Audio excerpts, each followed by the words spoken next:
I'm Matt Byrne. We're Western Fiber. We're a raw materials manufacturer. We're here trying to help the hemp industry to finally get its legs underneath it. My name's Wade Atterbury. I'm the CEO and founder at Tiny Hemp Homes, and I work with Western Fiber. And this is basically the Riverdale Hemp Gin here behind us. My name's Tom Pierce. I'm general manager here, managing cooperative cotton gins for 40 years, and this is one of the locations. This location here is West Island Cotton Growers. The original gin was built in 1960, and then we've got another location in Lemoore, but this is Riverdale, California, and San Joaquin Valley. This is a decade's worth of work behind us that we hope to unveil and share with the world.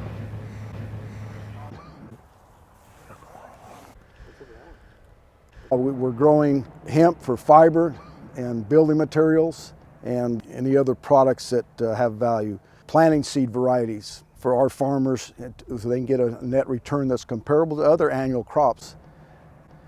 There's hurd, which is the inside of the stalk, and the fiber is the outer portion that we're stripping off. This is what you get. This is the outside bark that comes off of the hemp plant, and then these are the hurds. This is the center woody part of the hemp plant, and this is what we can further refine down and use for insulation in homes. Seed, feed, and fiber. We're just finding products that the consumer wants, and it looks like they want what we're doing. And we'll keep changing to make it work.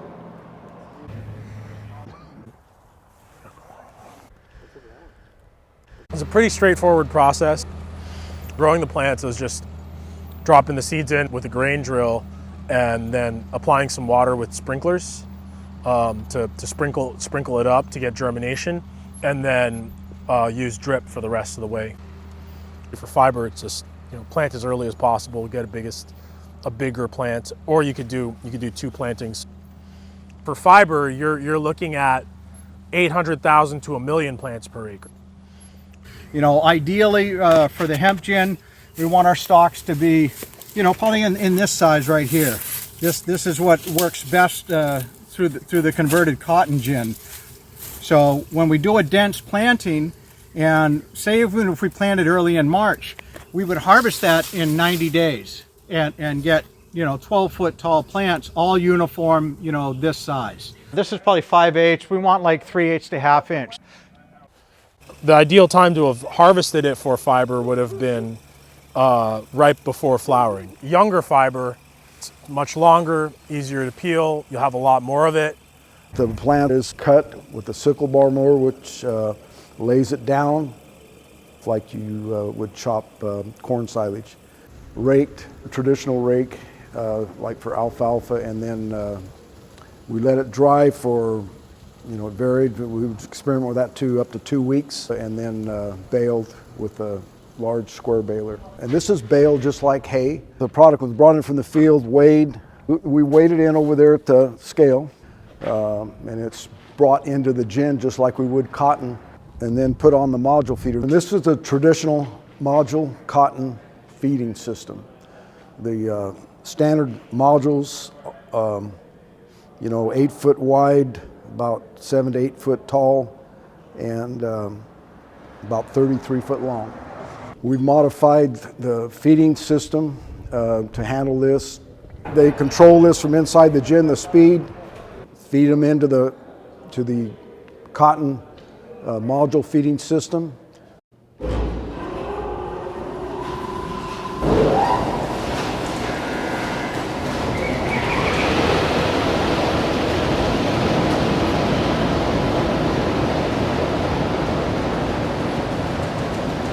We're going to go through, some pre-cleaning, we call it. The air comes over from, which we're not using any heat, but it comes over from a burner fan. The air will be pushing over there through that line, that back line, and then the material coming into the gin is on this front line and is being sucked. This is called a separator, but this unloading fan actually creates the suction to pull. We're pushing and pulling the material to this first machine up on the top there, call it incline cleaner, just a scrubbing. Again, we've changed that to handle this hemp fiber. What gets through that cleaner drops down this ductwork here, and again drops through that vacuum, which just separates the air from the material. We're pulling what we call the trash side. The bottom of that is being deposited in one of the cyclones out there. We're collecting that material. Bypass the dryer. This was the first stage dryer. We bypassed that. We're going around that to the number 2 cleaner, drop it in the top. There's 2 machines here, incline on top, and down on the bottom is a stick machine. We've modified those 2 machines. We will be collecting the fiber off the front and the hurd off the back of that machine. The stick machine has a modified saw that we built and put in there. It actually grabs the fiber, whips the fiber and entangled hurd against grid bars. The hurd goes off through the grid bars off the back.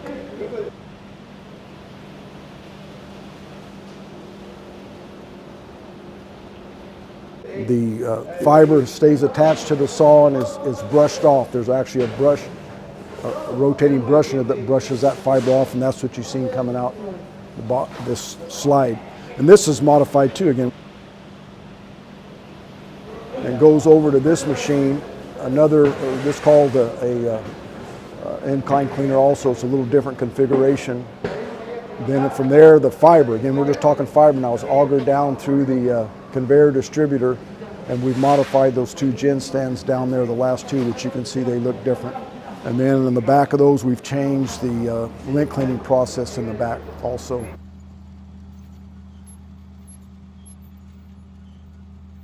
This is what's going right now to a textile mill in China. We've got different types of reruns, or we call it, of that fiber. Any textile processing requires uniform length fiber, but we'll still be doing work on trying to make the fiber length more uniform. And the process we've done here to take that to shorter fibers, which the paper industry is very interested in, making paper products out of those short fibers. We're already talking to people about that. So textiles are harder to accomplish. You get Cotton Incorporated working with the hemp people on fiber, getting those blends together. Not going to be easy, but we need to do it. Blends of 50% cotton, 50% hemp, and it can go the gamut, whatever. I'm working with a mill up north right now that's actually, they're down adjusting the twists and everything else on the machines. They know the machines very well.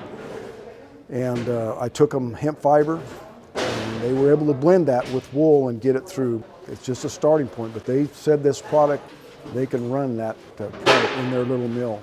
So as soon as they have markets, they can't do it for nothing. They have buyers, it's going to go.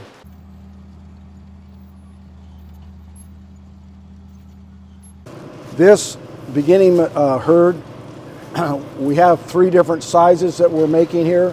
What we call a coarse hurd, which is used a lot in bedding and those types, and can be used in building materials. This medium, which is 2 millimeter. This can be used for plastics, mixing in with the plastic resins. I've actually mixed this in with a roofing compound and mixed it in with cement. And we got the fine, almost like powder hemp hurd, 0.6 millimeter. So you've got, this basically is the fine dust, so it's got to pass through that. And this is a hammer mill, so the blades basically grind it through, and that's how we get to any size. So we can actually create any product you need here. If we just know what the specs are, you give us the specs, we'll mill it to that spec. Running through a little hammer mill. This is a very small hammer mill, but we've got a 100 horsepower hammer mill on its way here. We already know what we can do, and that's going to be set in that area over there and up the production. It's just in the bulk, in the bales, and they're going to break it up and feed it into this area here. They're going to drop it in here, and we've got an auger that's variable speed control, where they can adjust the speed, how fast it's feeding into the hammer mill. And that's the hammer mill portion right there. The screen fits right in here. The diameter of the hole in that screen determines the size of the end product. It's being pushed through that screen, the material. We're taking it over to a cyclone, and it'll be dropping into those super sacks over there. This fan is what actually creates the suction. It goes up to that cyclone, just like the cyclone's outside. Air goes out the top. In fact, we're even collecting that. We're collecting the dust. It's real fine. It has value too. Then the material off the bottom, which is the hurd, it'll end up in here. This is where the product will be falling. We fill it up to 300 pounds. With this gin here, this gin sits fallow for 9 to 10 months a year. If we had enough hemp, we'd run cotton for 2 to 3 months, and then we'd run hemp the other 9 months. We're using a portion of the gin that we haven't used in 20 years.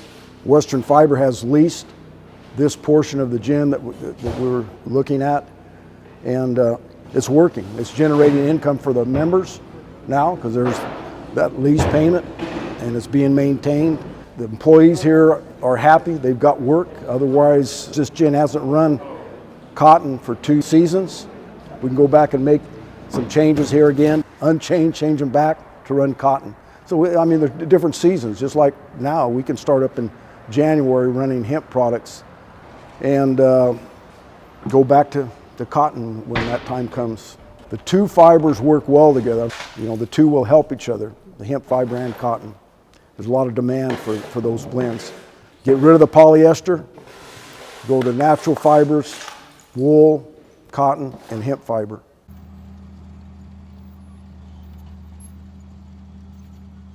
My heart is in natural resources and saving and doing right by the environment.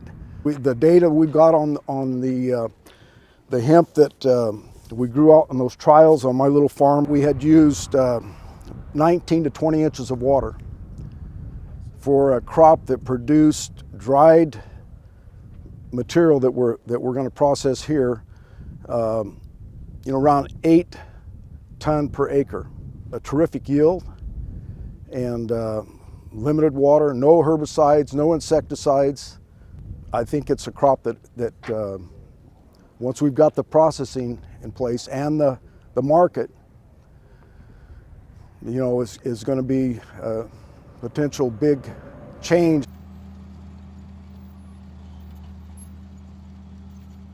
Building trades, we use so much wasted products in the building trades, highly toxic products. We need to get away from that. So this is truly the answer to the building trades problem. 50% of the waste that goes into our landfills is construction debris. And there's really, nobody recycles that. So if we were able to start using a lot more hemp in our building products, again, it's getting back to a natural-based product. So here's a little tiny hemp home that I'm working on right now. This is the hemp fiber insulation. This is called hemp wool insulation. So this is basically what we produce in the gin here can be turned into this extremely easily. It's just one more step in the process. This is called a non-woven process. They weave it, even though it's called non-woven, it gets woven in. This has about 8% nylon in it to give it that binder, and that holds it in. So this is made into insulation bats. This is hemp shield wood stain that's on the deck. And so this is redwood. And you can see, even from the dew overnight, it still puddles up water on it. It's been 8 hours since the dew was here, and it still puddles up water. So it's a great wood preservative. The hemp shield wood stain is from the hemp seeds. We just cold press the hemp seed. Seed production is another big area that I see farmers realizing a profit. Seed production, feed. Farmers want to feed this. Dairymen want to feed this. We need it. The feed's very expensive right now.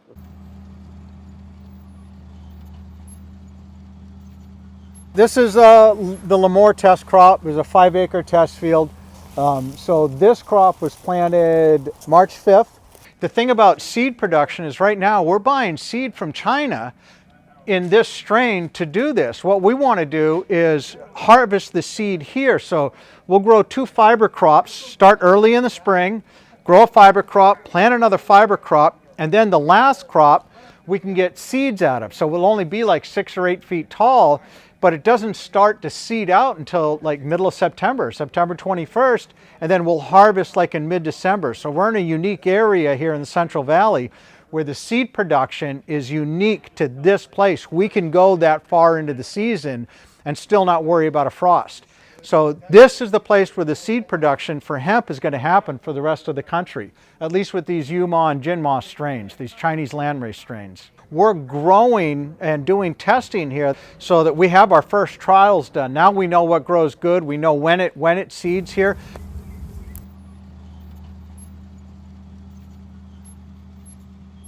Right now, what we're going to do is, with the hemp gin up and running, of course, fiber is what we're after. So we want to be able to comb that fiber out and sell that fiber to a spinner that can take that and turn it into fabric.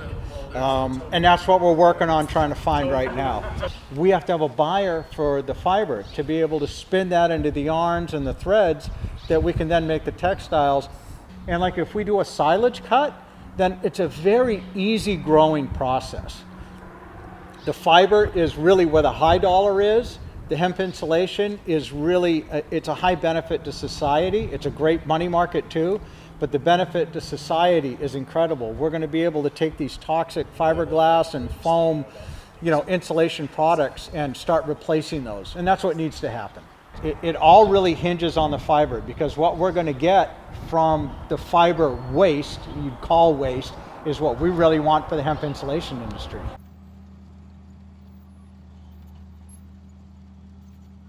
The seed, feed, and fiber, the farm being its own biggest customer. So for the small introductory farm, if you start and grow hemp for your seed for next year, it's a shortage. It's hard for everyone to get enough seed. So seed crop first, and realizing those real values back to what you would spend. So in the farmer, if you would grow it in a manner that, like Wade mentioned, of the silage chop, the silage chop is easy for us to process and separate the herd and the fiber.